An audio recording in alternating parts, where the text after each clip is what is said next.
Muy bien, Eclesiastés capítulo 8. Luis la semana pasada terminó con el capítulo 7, hizo un muy buen trabajo y en realidad los primeros versículos del capítulo 8 tienen que ver con eso. Pero yo estuve leyendo un libro esta semana, terminé el libro, se llama Agente de Cambio y es una historia muy interesante. Un señor tuvo todos los privilegios de crecer en este país, pero hizo un montón de decisiones erradas, equivocadas. Y al final terminó en la cárcel de máxima seguridad en el estado de Texas por unos 7 años y lo habían sentenciado a toda una vida en la cárcel. Pero mientras que está leyendo el libro, también él habla de todas las diferentes decisiones que él toma.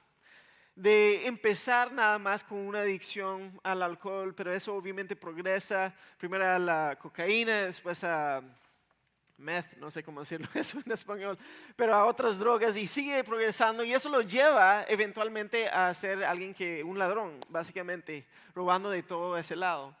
Pero mientras que yo estoy leyendo eso, también noté, porque yo puedo sentarme de ese lado, leerlo, pero también empecé a darme cuenta que aún mi propia mente y mi propio corazón, aunque desde fuera yo puedo decir, oh sí, eso está mal, igual me identificaba con lo que él estaba describiendo. Igual yo empecé a sentir las ganas que él tenía de hacer ciertas cosas y en ese momento me di cuenta que yo solo estoy en la posición donde estoy por la gracia de Dios, porque yo tengo el mismo corazón que él. Entonces podemos ver esas decisiones que él está tomando y decir, eso es necedad, pero nos damos cuenta que eso simplemente es la necedad de cualquier de nosotros que andamos en este mundo tan caído. Entonces llegamos al final del capítulo 7 y el autor, el Coelet, el maestro, el predicador, dice que cada uno empezó a seguir su propio camino descendente. Entonces, él está hablando, sí, de las limitaciones de la sabiduría que él está hablando, pero a la vez demuestra que cada uno de nosotros seguimos, si nosotros somos los que estamos tomando las decisiones, sin Dios vamos a siempre tomar las decisiones que nos llevan en el camino descendente, lo que nos parece justo a nuestros ojos, como lo vemos en el libro de Jueces. Y la gran pregunta para mí y para ustedes, ¿de verdad creemos que nosotros podemos sobrevivir, vencer a la muerte sin Dios? ¿De verdad podemos realmente vivir esta vida, lo que Dios nos ha dado, sin Dios? ¿De verdad podemos o creemos realmente tomar el lugar de Dios? Entonces, empezando ahora con el siguiente con el primer versículo del capítulo 8, dice así en sus Biblias: qué maravilloso es ser sabio, poder analizar e interpretar las cosas. Entonces vimos los límites la semana pasada, ahora él dice, pero igual es algo bueno. La sabiduría ilumina el rostro de una persona, suaviza la dureza de sus facciones. Entonces, después de hablar de los límites de la sabiduría humana, él dice, igual es de mucho beneficio.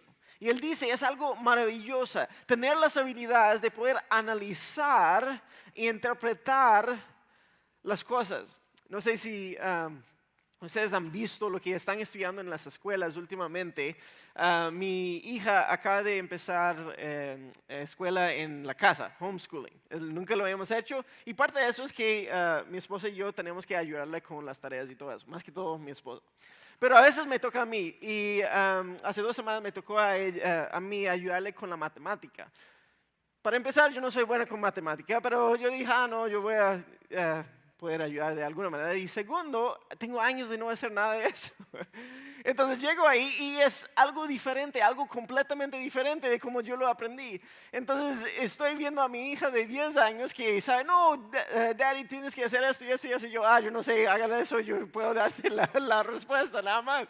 Pero esa habilidad de analizar y interpretar lo que está haciendo, y cuando tomamos un paso para atrás estamos diciendo, no, la sabiduría es poder analizar y e interpretar todo lo que está pasando alrededor de nosotros, y Él lo llama sabiduría. Constantemente yo tengo que decir a mis hijos, más que todo a mi hijo, hey, tienes que estar consciente de todo lo que está pasando alrededor, tienes que saber qué es lo que está pasando, tienes que darse cuenta de lo que está pasando. Pero en realidad eso nos pasa a cada uno de nosotros. En el día a día, las decisiones que nosotros tomamos, en las relaciones que nosotros tenemos, y obviamente hay cosas que interfieren con nuestra habilidad de observar y interpretar lo que está pasando. Nuestras emociones, los trasfondos de nosotros, de donde nosotros venimos, cómo uno crece o creció, los recursos que uno tiene, la educación que uno tiene, y esto ayuda realmente a tener sabiduría o no tener sabiduría. Y él dice, cuando uno tiene sabiduría, eso ilumina la cara. Si quiere tener una cara iluminada, no tienes que ir a hacerse cirugía, es tener sabiduría. No sé si han dado o si han estado con personas viejitas. A veces tú conoces a una persona viejito que es amargado, es enojado, está enojado, siempre está quejando de toda la vida. Nunca pudo superar todo lo que le había pasado en el pasado. ¿Y cómo están ellos? Están gastados. Le ha costado mucho. Por otro lado, yo tengo una abuela, ella falleció hace unos años, pero ella solo se reía, siempre se reía. De hecho, cuando yo era pequeño, yo le pregunté, abuelita, yo creo que nunca vi que tus labios estaban juntos, porque hablaba y reía todo el tiempo. Entonces, uno se ve el gozo, esa iluminación en la cara, y él dice, suaviza la cara. Yo tengo una cara que me traiciona mis sentimientos muchas veces. Hace unas semanas estamos en un viaje misionero con los jóvenes de la iglesia en el lugar de Allendale. Y en las noches uno está con los jóvenes y jugando, entonces estamos jugando básquetbol. Entonces yo a veces me pongo un poco intenso y entonces estaba jugando, venía del lado del corte y uno de los jóvenes dice, cuidado, Roy parece que quiere matar a alguien, porque yo andaba así, ¿verdad? Entonces yo en ese momento tengo que abrir mis facciones, pero nuestras caras reflejan lo que está pasando muchas veces en nuestros corazones.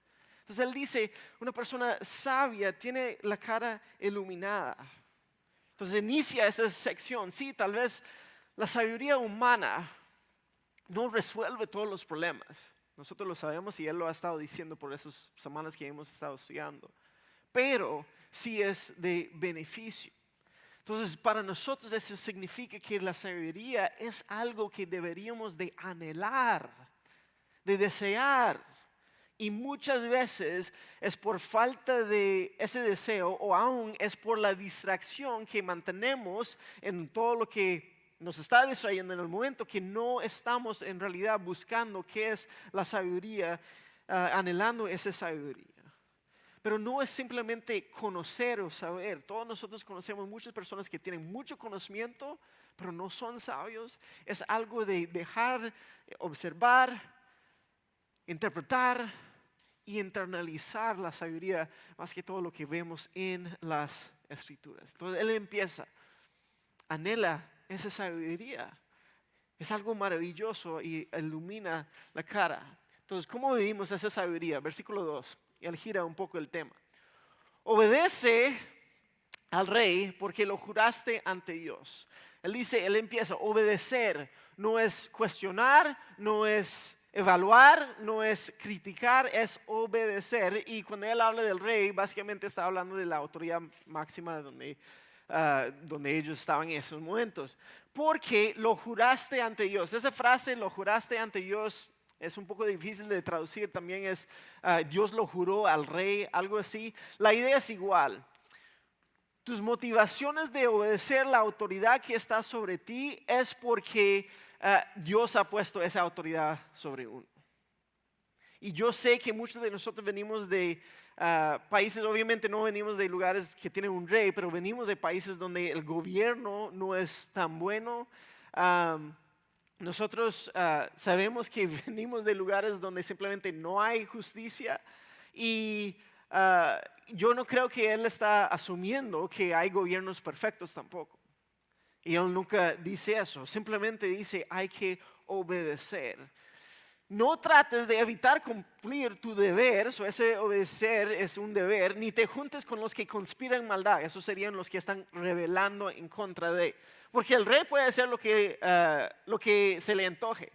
Sus órdenes tienen el respaldo de su gran poder, nadie puede oponerse ni cuestionarlas.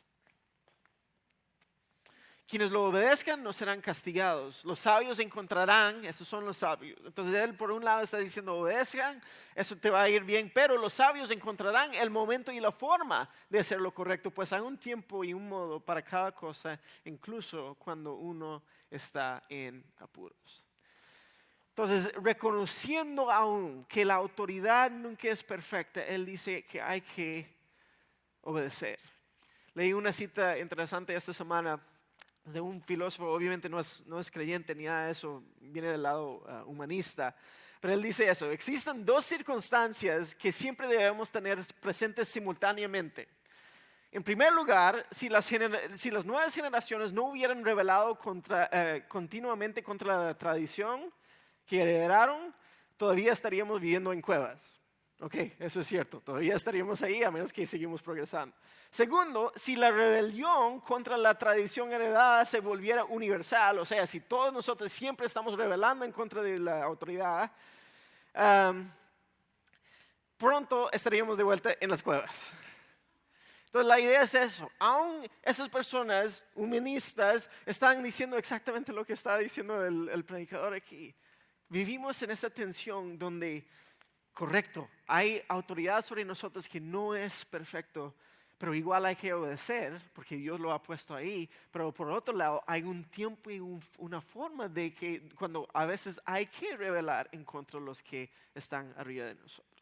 Entonces, más allá que un argumento simplemente de decir el gobierno es bueno o malo, o si decidimos yo debo de someterme o debo de rebelar, lo que él nos está apuntando es ayudándonos a mirar hacia cuáles son nuestras motivaciones cuando estamos siguiendo, obedeciendo o rebelando en contra de otro. Entonces él nos está exhortando, obedezcan. Él dice, es un deber y no podemos evitar eso. Recién yo estaba hablando con una amiga, alguien muy cercano a mí, y hablando de su hija. Su hija tiene como 5 o 6 años, pero ha tenido algunos problemas ya en la escuela. Entonces ella me dijo, no, pero a mí me gusta que sea un poco rebelde. Y yo puedo entender eso, ¿verdad? No queremos que nuestros hijos sean robots que hacen todo lo que las autoridades lo hacen y eso es parte de nosotros también. Pero yo le dije, ok, yo puedo entender eso, pero tienes que entender que si ella nunca aprende a someter a autoridad, si ella nunca aprende a obedecer o ejecutar la voluntad de los que están arriba de ella, va a sufrir una vida llena de conflicto. No va a ser fácil, va a ser muy difícil que logre las cosas, ella va a jugar el papel del víctima todo el tiempo y nunca va a ser poderoso para liderar porque nunca ha tenido que someter a alguien que está liderando. Y eso está en nosotros también. Entonces, ¿por qué hay que someter? ¿Por qué hay que obedecer? Porque eso nos ayuda a nosotros a darnos cuenta que yo no soy el centro del universo. Porque muchas veces cuando yo enfrento la autoridad sobre mí o cuando yo tengo problemas con mi jefe o mi supervisor, en realidad es simplemente no es porque no estoy de acuerdo o algo así, es porque no quiero hacer lo que él me está diciendo hacer. Y eso demuestra mi orgullo. Entonces cuando él dice obedezca al rey aunque no le va bien, lo que eso está haciendo es enseñándonos de ser humildes. Y entonces podemos empezar a vivir una vida que realmente tiene poder porque estamos viviendo una vida de humildad, viendo a otros mejor que nosotros. Pero eso no viene natural para ninguno de nosotros. Entonces por eso él sigue, hay un tiempo y un modo para cada cosa, incluso cuando uno está en apuros, pero él está diciendo, pero igual hay que ejercitar la paciencia cuando nosotros estamos enfrentados con eso. Entonces, leyendo esto esta semana, incluso yo me tenía que examinarme a mí, porque a mí sí me gusta la acción, me gusta tomar las decisiones y en muchos casos eso ayuda a mover algo hacia adelante, pero el lado oscuro de eso es la impaciencia. Es cuando tomo decisiones demasiado rápidas y es parte de la sabiduría de saber cuándo mover y cuándo no mover. Entonces, excavando un poco más en todo eso, nuestra motivación. Creo que hay dos lados de todo eso. Cuando yo, por un lado, saber cuándo yo someto a Dios y por eso someto a las personas que Él ha puesto en autoridad sobre otras cosas. Pero por otro lado es examinarnos a nosotros mismos y cuál es nuestro pensamiento en cómo nosotros vemos hacia a otros, especialmente los que están en autoridad sobre otros. Y hay que recordar, ellos vivían en un tiempo cuando el rey se consideraba alguien divino. De hecho, encontré una cita de uno de los reyes asirios y suena ridículo para nosotros, pero lo voy a leer. Él dice así: ahora por mandato de los grandes dioses, mi soberanía, mi dominio y mi poder se manifiesta. Soy regio, soy señorial, soy exaltado, soy poderoso, soy honrado, soy glorificado, soy preeminente, soy poderoso, soy valiente como un león y soy heroico. Yo soy elegido de su dios Sin, favorito de otro dios Anu, amado de otro dios Adad, poderoso entre los dioses. Yo leo eso y yo digo, eso es un ridículo. Pero nosotros pensamos así también, que nosotros somos el centro de todo lo que está pasando.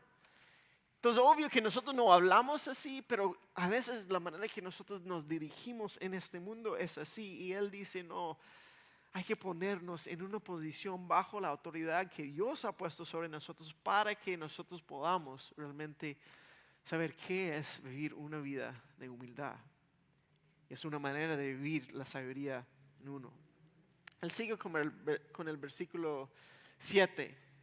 Gira otra vez el tema un poquito. Además, ¿cómo puede uno evitar lo que no sabe que está por suceder? Hay una incertidumbre a la vida, en nuestra vida. Nadie puede retener su espíritu y evitar que se marche.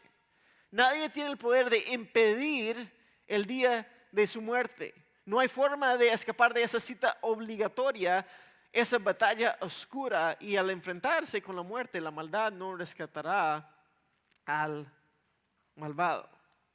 Hay incertidumbre en esta vida y hay certeza en esta vida. Incertidumbre, no sabemos qué es lo que va a pasar ahora. La certeza es que va a haber muerte. ¿Qué es la línea? Las dos cosas ciertas en esta vida: muerte y impuestos. Eso es lo que nosotros estamos ciertos. Eso, más allá que esto no hay nada. Entonces el tiempo va marchando hacia adelante. Hay cosas que van a pasar y nada de eso nosotros lo podemos preparar, no podemos controlar. Ahora, creo que el preparar cosas es bueno. Hay que estar preparado por lo que viene, pero no es ninguna garantía. Escuché esta semana, alguien estaba hablando, hay 4 pasos a un buen plan. Dice, primero, crear el plan. Segundo, ejecutar el plan. Tercero, esperar que el plan salga mal. Y cuarto, tirar el plan a la basura. Eso es como nosotros vivimos. Podemos prepararnos, pero nosotros no sabemos qué es lo que viene. Entonces, en eso, nosotros tenemos que estar diciendo, si eso es cierto, no hay nada que yo pueda enfrentar en cuanto a la muerte.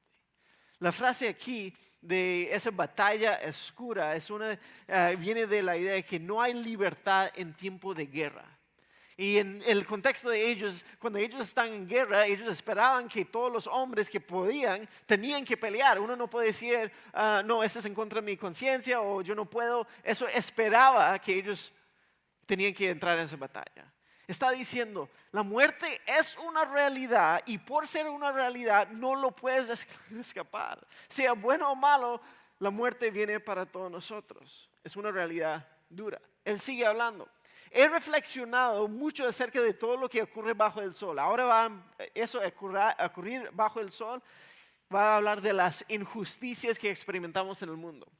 ¿Cuáles son las injusticias donde las personas tienen poder para herirse unos a las otras? Injusticia, herirnos unos a los otros. He visto que hay malvados que reciben honores en tierra, que honran malvados. Esa es una injusticia. Sin embargo, eran los mismos que frecuentaban el templo, o sea, hipócritas, y hoy se les alaba en la misma ciudad donde cometieron sus delitos. Eso tampoco tiene sentido. No sé si ustedes han estado en un funeral donde realmente no era una persona tan buena, pero solo hablaban cosas buenas al final. Eso es lo que está hablando, son injusticias. Cuando no se castiga enseguida un delito, la gente siente que no hay peligro en cometer maldades. Cuando esperan el juicio, entonces la gente no siente la presión del juicio. Sin embargo, aunque una persona peque 100 veces y sigue gozando, entonces a pesar de que todas esas cosas pasan, aunque peque 100 veces y sigue gozando de muchos años de vida, yo sé que les irá mejor a los que temen a Dios. Vamos a volver a eso. Los malvados no prosperarán porque no temen a Dios. Sus días nunca se prolongarán como lo hacen las sombras del anochecer. Una manera muy poética de hablar de eso. Y eso no es todo lo que carece del sentido en nuestro mundo. En esta vida las personas buenas se les suele tratar como si fueran malvadas. Esa es la tercera injusticia. Y a las malvadas como si fueran buenas. Eso no tiene ningún sentido. Las personas malas reciben honores. Las personas buenas reciben castigos. Y aquí es cuando empezamos a llegar a una pregunta, algo que nosotros siempre estamos cuestionando, es ¿dónde está la justicia en este mundo? Y nota que él no siente ninguna presión de tratar de resolver ese problema. Simplemente lo deja así, diciendo que eso es la realidad de la vida. Y él dice y reconoce, eso no tiene sentido. ¿Se acuerda de esa frase que hemos visto vez tras vez tras vez? Esto es Hebel, que es aire, no tiene peso de nada, no tiene sentido en lo que estamos haciendo. En el versículo 11, la frase en realidad es: la sentencia por un crimen no se ejecuta pronto. Entonces lo que él está diciendo, que por la injusticia del mundo, en el momento que uno comete algún pecado o comete algún crimen, no se puede ejecutar el juicio inmediatamente. Pero creo que en eso, y por eso él dice que no tiene sentido, pero cuando lo tomamos a la perspectiva más grande, pensémoslo así, porque muchas veces utilizan ese argumento para decir, no, entonces no hay un Dios. No hay un Dios porque no hay justicia que yo puedo ver en este momento. Pero más bien nosotros vamos a decir, no, yo creo que más bien esa es la misericordia de Dios, que Él no ejecuta la sentencia que nosotros merecemos en el momento. Porque la realidad es, tú y yo no sufrimos de inmediato lo que merecemos cuando nosotros pecamos en contra de Dios. Y eso es algo bueno. No estamos bajo el juicio de Dios en ese momento. Por otro lado, significa que si es cierto, Dios no ejecuta su juicio de inmediato, entonces lo que estamos viendo es su paciencia y su misericordia y su gracia sobre nosotros, aunque nosotros no lo merecemos. Porque la realidad, obvio, hay consecuencias en esta vida. Cuando nosotros tomamos malas decisiones, hay consecuencias. Pero al final de la vida nosotros vamos a tener que enfrentar también el juicio de Dios. Y a menos que alguien tome nuestro lugar, que nosotros decimos que es Cristo, que murió en la cruz, resucitó de entre los muertos y ahora está al lado del Padre, abogando por nosotros, a menos que Él tome nuestro lugar, entonces vamos a sufrir todo lo que implica la justicia. El juicio verdadero que nosotros merecemos simplemente no nos pasa ahora mismo, y eso yo creo que debe ser algo que nosotros estamos en nuestras rodillas diciendo gracias Dios, porque yo sé qué es lo que yo merezco. Entonces nosotros no podemos ver esto. Y ahorita yo estoy leyendo el libro de Job, Y ustedes si conocen un poco de la historia de Job, Job pierde todo. Y en eso entonces tenemos esa misma pregunta que él hace a Dios constantemente. Dios, ¿por qué? ¿Por qué? ¿Por qué? Explícame. ¿Por qué no me explicas? Y es interesante porque al final del libro Dios sí viene y le responde, pero nunca le explica por qué. Más bien le cuestiona a él, ¿quién eres tú, Job, que me puedes cuestionar a mí?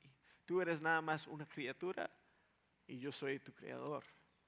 Y muchas veces nosotros nos podemos en esa posición donde vemos lo que pasa en el mundo y entonces demandamos a Dios una respuesta.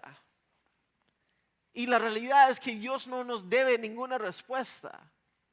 Dios no tiene que explicarnos nada porque Él es Dios y nosotros somos la criatura. Entonces eso no es algo que se puede resolver. Y yo creo que ese es el punto de eso. El predicador simplemente dice, esta es la realidad que ustedes están viendo, ¿qué se puede hacer? No tiene sentido. Pero tampoco nosotros podemos llegar ante Dios y estar demandándole una respuesta. Entonces, ¿cuál es la respuesta del predicador? Me gusta esa respuesta. Entonces, sugiero que se diviertan. Ya que en este mundo no hay nada mejor, y esa frase que hemos visto vez tras vez, no hay nada mejor. Eso es lo único que se puede hacer para la gente que comer, beber y disfrutar de la vida. De ese modo tendrán algo de felicidad junto con todo el arduo trabajo que Dios les da bajo el sol. Sí hay injusticias en este mundo. Sí hay personas que no tienen sabiduría, que funcionan bajo la necedad, que tomamos malas decisiones. Entonces, ¿qué hay que hacer? Disfrutar lo que uno tiene. No hay nada más que eso. Porque la muerte viene y no podemos hacer nada más. Porque tú y yo no podemos hacer que Dios haga lo que Él no quiere hacer. Comer, beber, alegrarnos, conocer el gozo en la presencia de Dios en este mundo. Pero lo que todo eso significa es que ahora yo voy a soltar el control que yo creo que yo tengo en mi vida y confiar que Dios está en control. Yo no puedo preocuparme constantemente por cosas que yo no, las cuales yo no soy responsable. Y él termina con esa idea también. Versículo 16 dice así: mientras buscaba la sabiduría y observaba las cargas que lleva la gente aquí en la tierra, descubrí que la actividad no cesa ni de día ni de noche. Me di cuenta de que nadie puede descubrir todo lo que Dios está haciendo bajo el sol. Ni siquiera los más sabios lo descubren todo, no importan lo que digan. Entonces volvemos a los beneficios de la sabiduría. Es bueno, pero no resuelve todos nuestros problemas. Y en realidad, no importa cuánto logramos, no importa cuánto sabemos, conocemos, al final Dios va a hacer lo que Él va a hacer, Él va a ser quien es, y nosotros no tenemos control. Entonces, dos ideas para concluir esto. Primero, lo que él está dudando no es la justicia suprema de Dios. Él no está dudando eso. Lo que él está dudando es nuestra habilidad de entender la justicia suprema de Dios.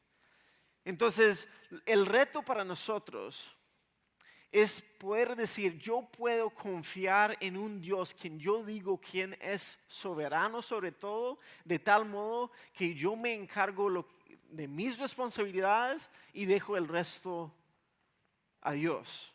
Porque tantas personas yo veo a la raíz de lo que ellos perciben en el mundo, dicen, no, yo no creo en Dios. De hecho, ayer yo leí un post de una amiga que yo conocía hace mucho tiempo que era creyente antes. Yo en esos años he visto que ella ha estado apartando de eso. Pero ayer puso eso.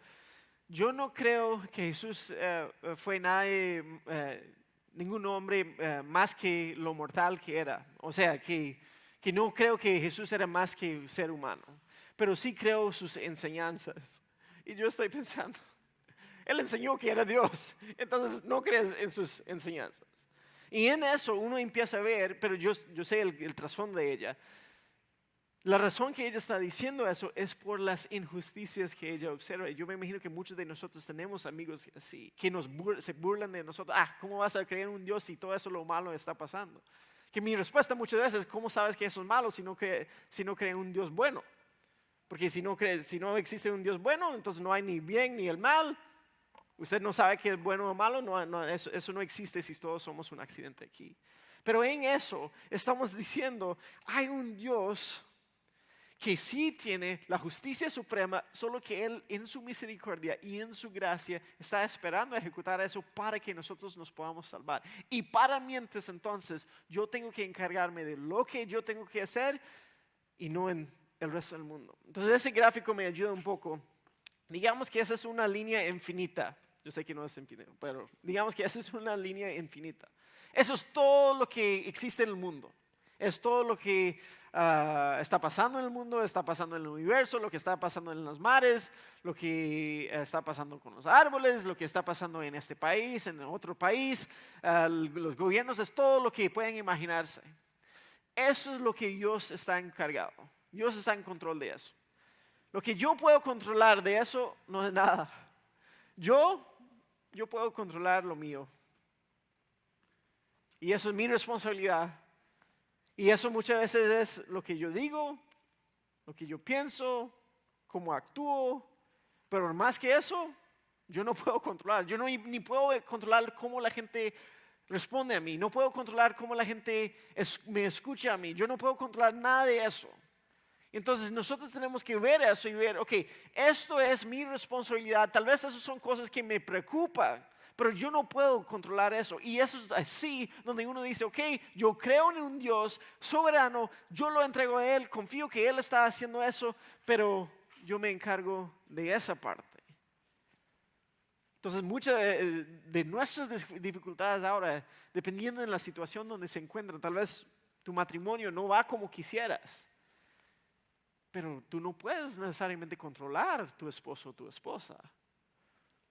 O cuando piensas en tu trabajo, tú no puedes controlar cómo tu jefe te trata o cómo tus empleados están trabajando. Tú no puedes controlar eso.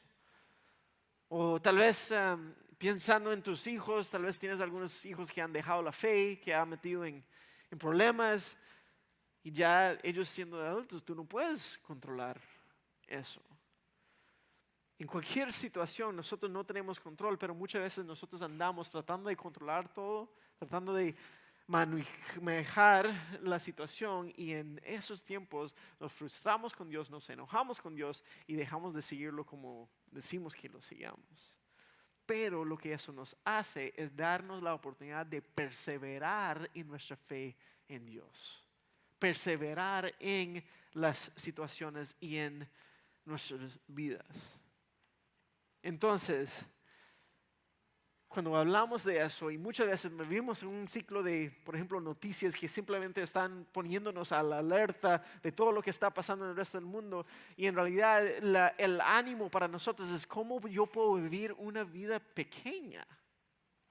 Lo que está justo frente de mí, cómo yo puedo enfocarme en lo que es mi responsabilidad, sea en medio de las injusticias o bajo de autoridades necias. Igual hay que recordar, no, eso es mi responsabilidad. Una vida pequeña. ¿Puedo yo minimizarme a mí para engrandecer a Dios?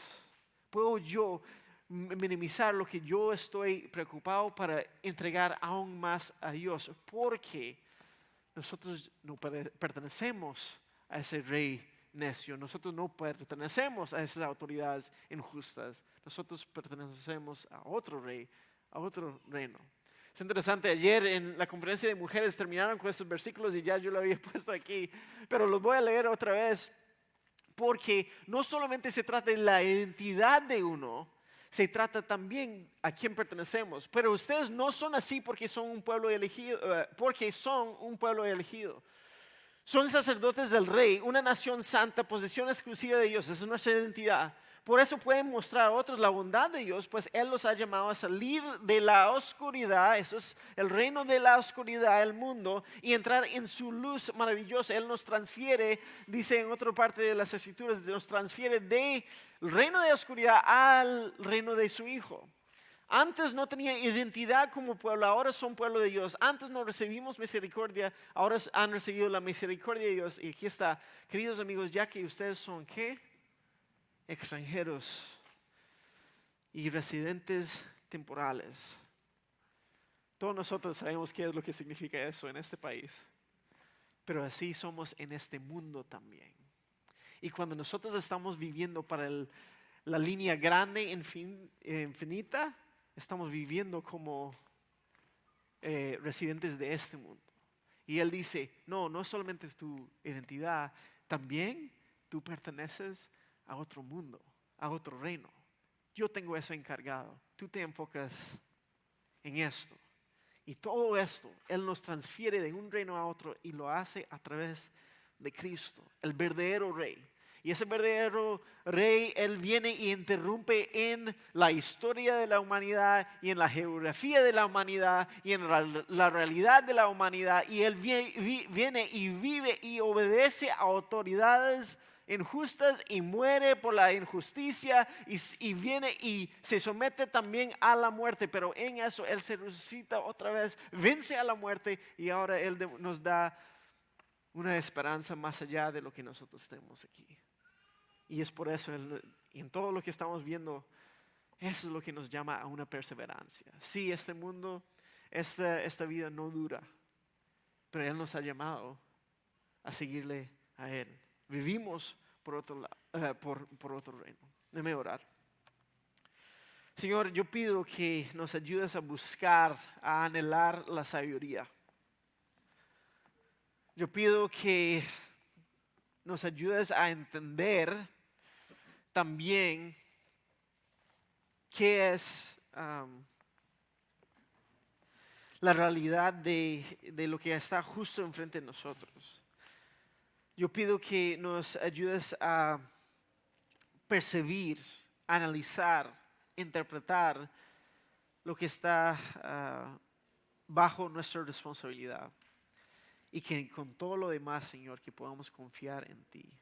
Denos paciencia, denos amor. Denos la habilidad de ver las injusticias y ser parte de lo que tú estás haciendo en este mundo. Pero también, Señor, pedimos que nos des las fuerzas de poder confiar, de tener fe. Fe que tú estás encargado tú eres el encargado de todo lo que está pasando en esta vida. Y que esa perspectiva nos dé sabiduría para poder vivir de una forma que nos has llamado a vivir. Denos perseverancia, Señor, enfrentando todo lo que estamos viendo. Y yo pido por mis hermanos y hermanas que están acá hoy, Señor, que este sea un paso intencional en